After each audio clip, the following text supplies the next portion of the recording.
Thank you for taking this time to talk with us, Pablo.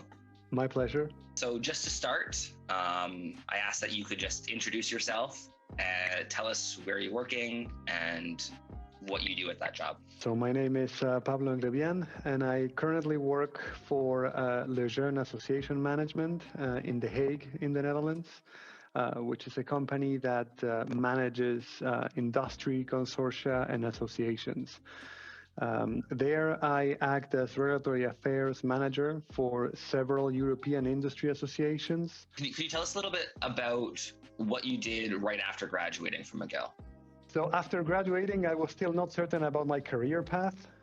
So I decided to apply for postdoctoral positions. Together with my wife, who at the time was a PhD student in the Slayman Lab, we wanted to travel and experience living elsewhere. We were both fortunate to find good opportunities in the Netherlands. After 3 years of postdoc, I decided that I did not want to pursue academic research further. After talking to a former McGill colleague who was a PhD student in the CJ Lee group, I became interested in consultancy for regulatory affairs of chemicals.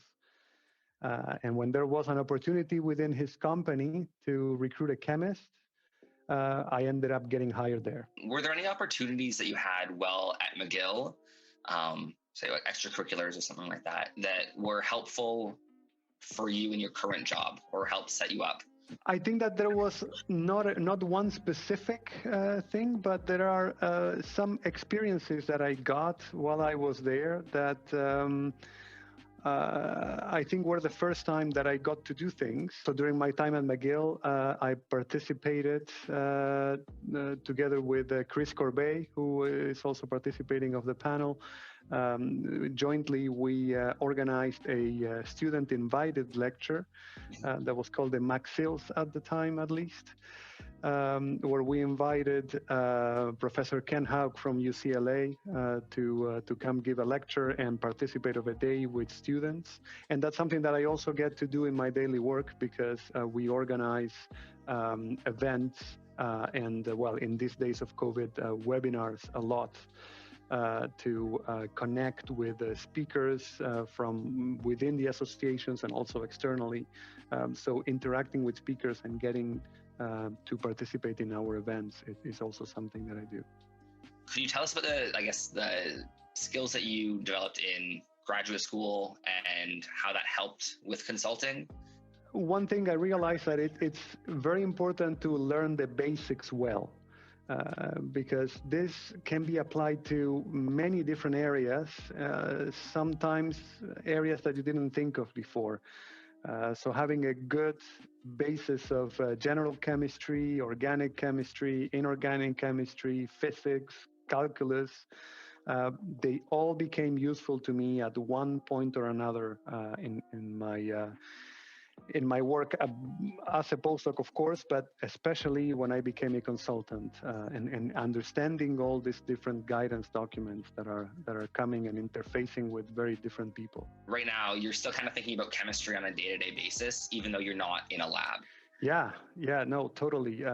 Chemistry is everywhere, and even though I'm not in the lab, I work for chemical industries in the end.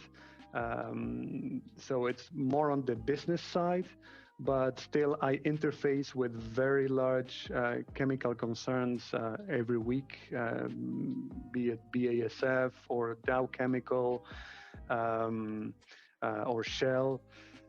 They are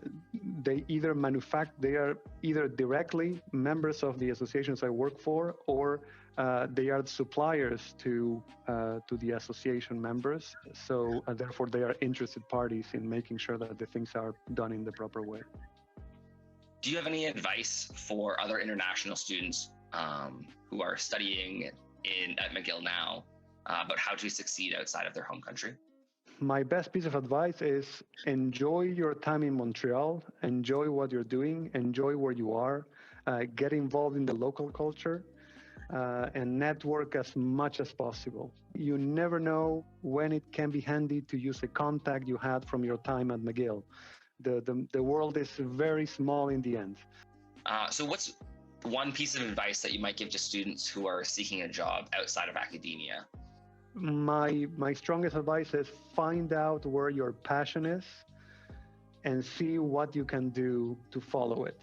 I realized that being able to have an impact in sustainable development would give me gratification personally, and also by ensuring that I would leave a better world for my children to live in. Reflect frequently about what drives you and what you would be proud to do in the long run.